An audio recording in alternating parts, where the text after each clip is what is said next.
Message des évêques de France aux catholiques et à tous nos concitoyens. Notre pays, avec de nombreux autres, traverse une grande épreuve. Le chef de l'État nous appelle à laisser de côté nos divisions et à vivre ce temps dans la fraternité. C'est pourquoi nous avons voulu que ce message, destiné en premier lieu aux catholiques, s'adresse aussi à tous nos concitoyens sans distinction.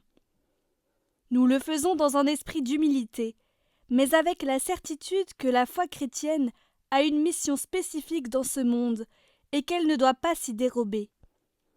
Nous pensons aussi à tous ceux et celles qui partagent avec nous la foi en Dieu et la conviction qu'il accompagne notre vie.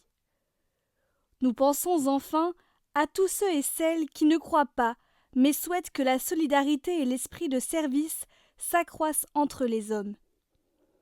À tous, nous disons notre désir que notre communauté nationale sorte grandie de cette épreuve.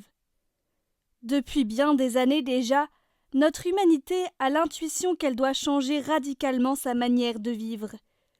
La crise écologique nous le rappelle sans cesse, mais la détermination a fait largement défaut jusqu'ici pour prendre ensemble les décisions qui s'imposent et pour s'y tenir. Osons le dire. L'égoïsme, l'individualisme, la recherche du profit, le consumérisme outrancier mettent à mal notre solidarité. Nous avons le droit d'espérer que ce que nous vivons en ce moment convaincra le plus grand nombre, qu'il ne faut plus différer des changements qui s'imposent. Alors, ce drame porteur d'angoisse n'aura pas été traversé en vain. Le mercredi 25 mars à 19h30, un peu partout en France, les cloches de toutes les églises sonneront pendant 10 minutes. Non pour appeler les fidèles à s'y rendre, mais pour manifester notre fraternité et notre espoir commun. Elles sonneront comme elles ont sonné aux grandes heures de notre histoire, la Libération par exemple. En réponse à ce signe d'espoir, nous invitons tous ceux qui le voudront à allumer des bougies à leurs fenêtres. Ce geste, qui est de tradition dans la ville de Lyon, est un signe d'espérance qui transcende les convictions particulières, celui de la lumière qui brille dans les ténèbres. Ce qui suit s'adresse maintenant aux catholiques. Mercredi 25 mars, nous fêterons l'Annonciation du Seigneur. Elle eut lieu à Nazareth, chez une jeune fille, Marie. Dans sa maison, le ciel rencontre la terre. Dans sa maison, le salut du monde est conçu. Dans sa maison, une joie nouvelle apparaît, la joie de l'Évangile, une joie pour le monde, car rien n'est impossible à Dieu. Cette année, sans l'avoir voulu, nous fêterons l'Annonciation confinée, dans nos maisons. Pouvons-nous célébrer cette fête plus en vérité, plus intensément, plus en communion? Quand les cloches sonneront, le 25 mars à 19h30, que chaque disciple de Jésus dans sa maison ouvre sa Bible ou son ordinateur et lise, seul ou en famille, le récit de l'Annonciation dans l'Évangile selon saint Luc, chapitre 1, versets 26 à 38. Et qu'au même moment, chaque maison allume une ou plusieurs bougies à sa fenêtre pour dire son espérance et conforter celle de ses voisins.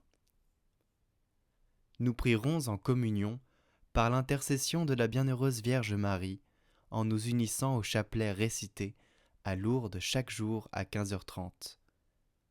Nous demanderons à Marie de nous protéger et de nous aider à mieux accueillir Jésus dans nos maisons, dans nos cœurs, dans nos vies, comme elle l'a fait elle-même pour nous. Que tout m'advienne selon ta parole. Nous confierons à Marie, qui devient mère du Sauveur et qui deviendra notre mère, nos frères et sœurs malades, nos frères et sœurs soignants, notre communauté humaine éprouvée. Nous lui dirons que nous voulons les aimer comme nous aimons Jésus, le fruit béni de ses entrailles, lui qui a pris sur lui nos souffrances et nos péchés. Nous pourrons aussi confier nos craintes et nos doutes à celle qui fut toute bouleversée et s'interrogea « Comment cela va-t-il se faire ?» La peur d'une vie remise à Dieu, différente de celle dont nous rêvons, rejoint la peur de la mort. Marie la connaît de l'intérieur, et nous pouvons lui dire sans cesse « Prie pour nous, pauvres pécheurs, maintenant et à l'heure de notre mort », comme l'Église nous l'a appris. Enfin, poussés par l'Esprit, nous pourrons dire à Jésus « Guéris-nous ». Nous ne savons pas quelle sera la réponse, sinon que, dans quelques jours, nous fêterons la Passion, la mort et la résurrection de Jésus, le premier-né d'une multitude de frères qu'il fait entrer dans la vie de Dieu. Ouvrir sa fenêtre, allumer une bougie est un geste de communion que nous voulons offrir à toute la nation pour qu'elle rende hommage aux défunts, victimes du Covid-19.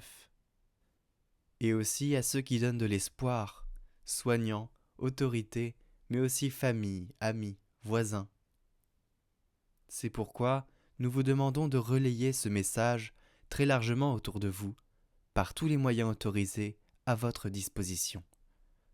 Lettre des évêques de France.